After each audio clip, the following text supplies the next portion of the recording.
So ngayon, alamin muna natin itong tawag natin ng mga litra na ito ay ito yung mga alpabetong Pilipino. 28 Filipino alphabet.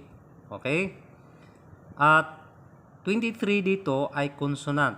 Okay? At 23 ay tinatawag na consonant at 5 naman ay tinatawag na vowels. Ayan, 5 vowels, 23 consonant. Ito yung alpabetong Pilipino. So ngayon, ano yung 5? Simula tayo sa 5 vowels. Ano yung 5 vowels? Ang 5 vowels pala mga bata ay itong A, I, O, O. Ito I pa rin, A, I, O, O pa rin. Pero maliit itong nasa baba, itong sa taas ay big letter or malaking litra. Small letter naman itong nasa baba. Ganun pa rin yung pagbigkas, ganun pa rin yung pagbasa. Okay? So mga bata, ito yung capital A, yung big letter na A, I, O, O. Yan yung tandaan nyo yung mga malaking titik o malaking litra dyan. Ito naman yung A, I, O, O na maliit or small letter. A, I, O, O, big letter. Okay, tandaan nyo mga bata, yan yung mukha ng yan yung itsura ng mga A, I, O, O na malaking titik o malaking litra. At ito naman ang small letter o maliit na mga letter ay A, I, O, O. Ganun pa rin yung pagbasa. Pero may kaibahan sila, no? Kung tingnan mo yung mga itsura nila, maliit talaga ito. Ayan.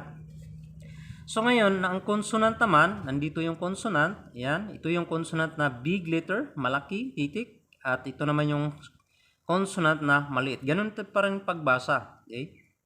Ngayon, tawag dito ay B. Okay?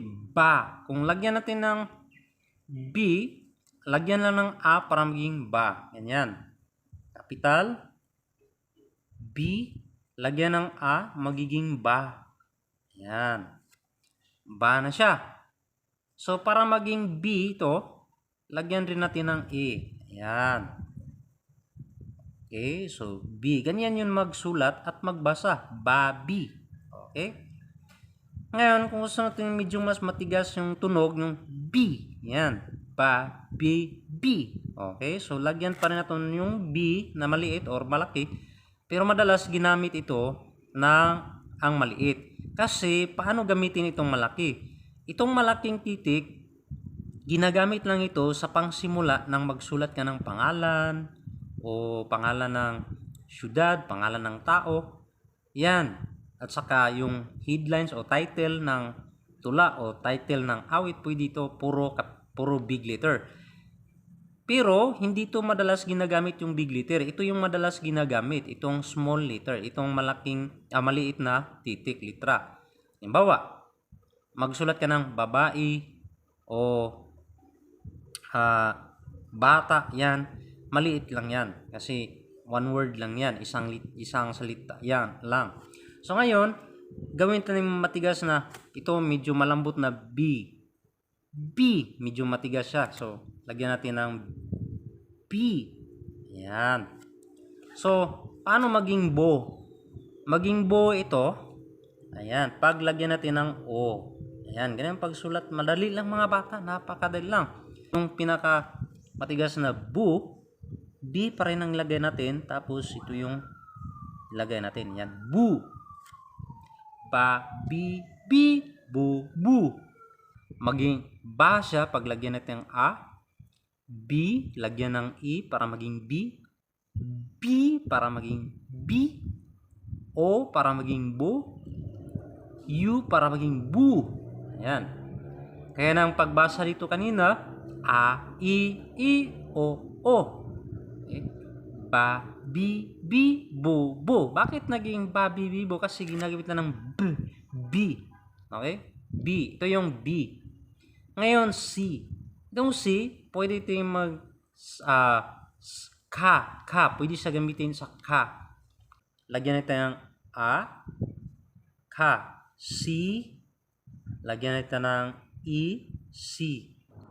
C, I, or C, E. C, O, ko. Yan. Ka, si, ko, Q. C, O, Q. Si, ka, si, ko, Q. So, patuloy tayo mga bata dito sa D. Itong D mga bata, lagyan niya na ng A para maging da. Ayan. Ganyan ang pagsulat mga bata. So, ayan. Ito namang D, paglagyan na ng E, ayan. Ganyan pagsulat ng D. Lagyan lang ng E, small E. Ayan, D. Then D. Oh, lagyan pa rin ng medyo matigas siya ng sound. D. Okay? Lagyan rin ng O. Do. Okay? Ganyan pa ng U. Do. Ayan. Da. Di. Di. Do. Do. O, diba mga bata, napakadali lang sumulat at magbasa, no? Ayan, mga bata. So, ngayon, dito tayo sa F. Yung F, ito yung F, may small, at saka may big, itong maliit, at saka itong malaki. Ayan. So, lagyan natin ng, ayan, A, fa. Ayan. F, lagyan ng E, fi. F, lagyan ng E, fi. Okay? F, lagyan ng O, fu. F, lagyan ng U, maging fu. So, fa, fi, fu, fu. Ayan. So, ito namang G. Yung G, mga bata. Ayan. Lagyan ng A para maging ga. Okay? Lagyan ng, ayan, sulat ka. Lagyan naman ng E, maging gi. Sundan nyo lang ako mga bata. Ganyan lang kadali, no? Lahat ng litra dito, ganun pa rin. Ga, gi. Oh. Ayan mga bata. Gi, go. Gu. Ayan. Ga, gi, gi, gu, gu. Ayan. Itong H. Ang H, ito yung ginagamit ng ha, ha, ha. Hi, hi, hi. Ayan. So, para maging ha ito, lagyan lang natin ng A. Ayan. Ha. Okay? Para maging hi ito, lagyan lang natin ng H, tapos E. Hi. Ayan. Para may hi pa rin, ayan. Lagyan ng H, tapos E. Hi. H pa rin, lagyan ng O. Ayan. O. Hu. Ayan. H pa rin, lagyan ng U. Hu. Ayan. Ha, hi, hi, hu, hu. Ganyan yung tunog niya mga bata. Okay? So, di ba madali lang? G. Ayan, yung G. G. Ito yung ginagamit sa pangalan ni Jesus. Ayan, mga bata. G. Ayan. So, lagyan natin ng A. Ja. Ayan. G pa rin. Lagyan natin ng E. G. Ayan. Pag dugtungan yan, para maging Jesus, mamaya tuturo ko sa inyo paano yan maging Jesus. Dudugtungan lang natin ng ibang litra mga bata para mabuo siya ng isang salita o pangalan ng tao. Ayan. G pa rin, lagyan natin ng E. Ayan. G. G pa rin, lagyan ng O. Maging Ju. Oh, kung mga juwa ganyan, parang ganyan, pero Ju pa rin yan. Hindi pa rin yan juwa yan. Huwag niyong gawing juwa. Mamaya na. Tuturo ko sa inyo kung paano basa. Huwag muna kayo magjujuwa dyan. Okay? Mga bata pa kayo. So, ito. Lagyan natin ng U, G, tsaka U, Ju. Ja, Ji, Ji, Ju, Ju. Yan.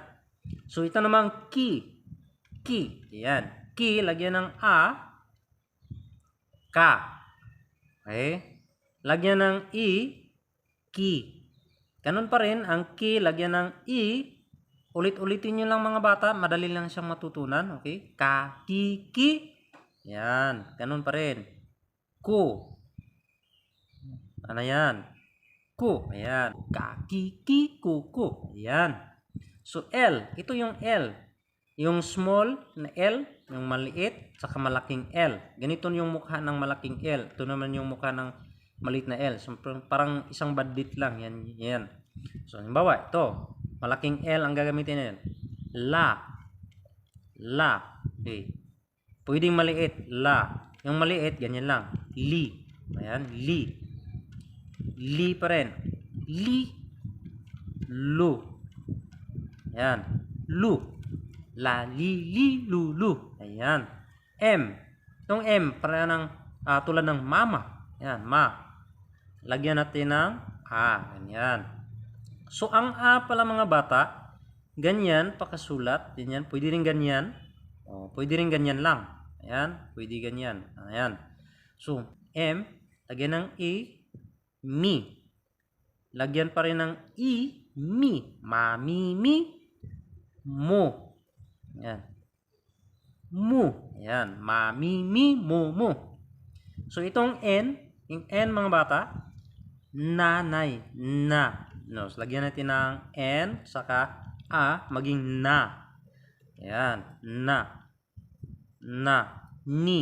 Ayan. Lagyan ng I, ni. Ni. Ni. No. Nu. Ni, no. Ayan.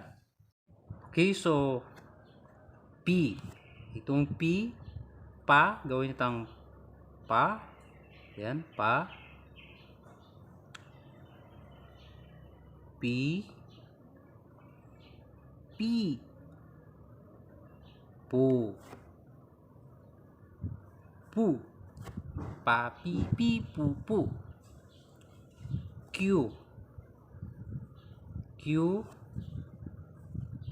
Yan yung Q.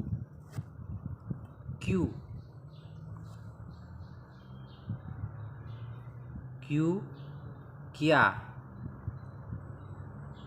Ki. Q.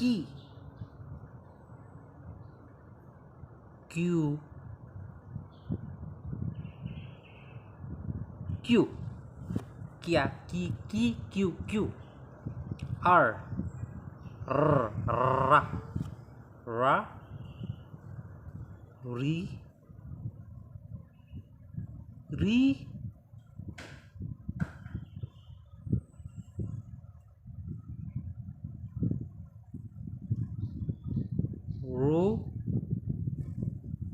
Ru. S. Sa. Si.